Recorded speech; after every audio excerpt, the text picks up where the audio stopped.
Welcome back to another video, and in this one we'll compare Django and Flask and which one you think suits you.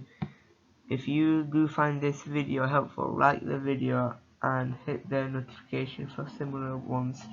Let's start off what models are. So we fully understand the database between the frameworks. Well, both use SQLite, but you can easily change it if you want for something like MongoDB. Okay, let's look at the table. Well, making a model, each item is given an ID by default, so we can call the items by its ID. Then we have a name and weight in grams field which will be explicitly created by you. You can see names in consistently a string of characters and not numbers. Same goes for weight, and this is because these fields are given a certain field type by you. So name is a char field or character field, and weight is integer field. There are loads more types of examples like boolean field and date field, which gives you an option to write the date through typing or a GUI. Now on the bottom left corner it shows commands that I know is valid for Django but not sure for Flask. The query set is the name of your whole entire model, and this is usually a class, and dot object is a command. Dot create and dot get is simple to understand, but dot get gets items from the ID number or PK number primary key, and dot filter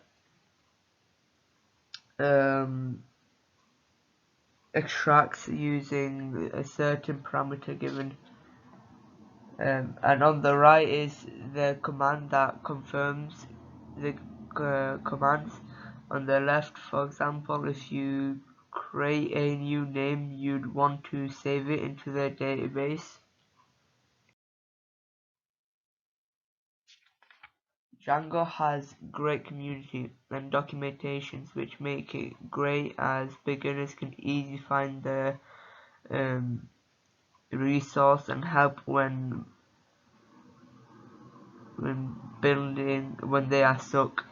And what's beautiful with Django is that you can have a bucket load of functions given to you for free when, for example, when you create a Django application, it automatically generates an administration page which lets you see items in certain databases you create.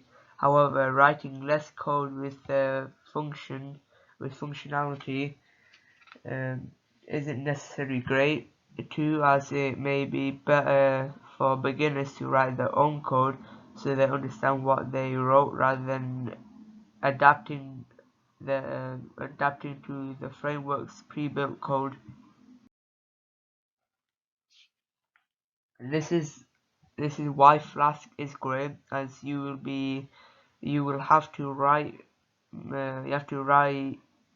more code to get the same amount of functionality Django would get.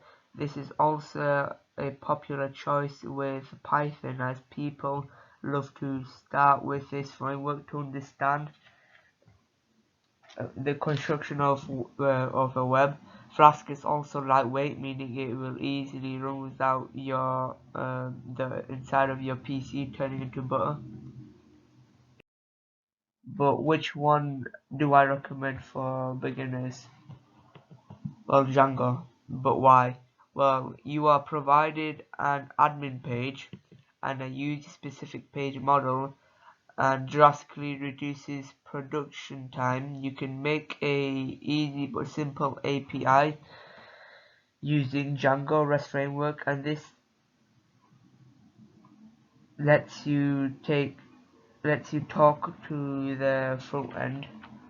And now, importantly, it makes a project that would take a couple of days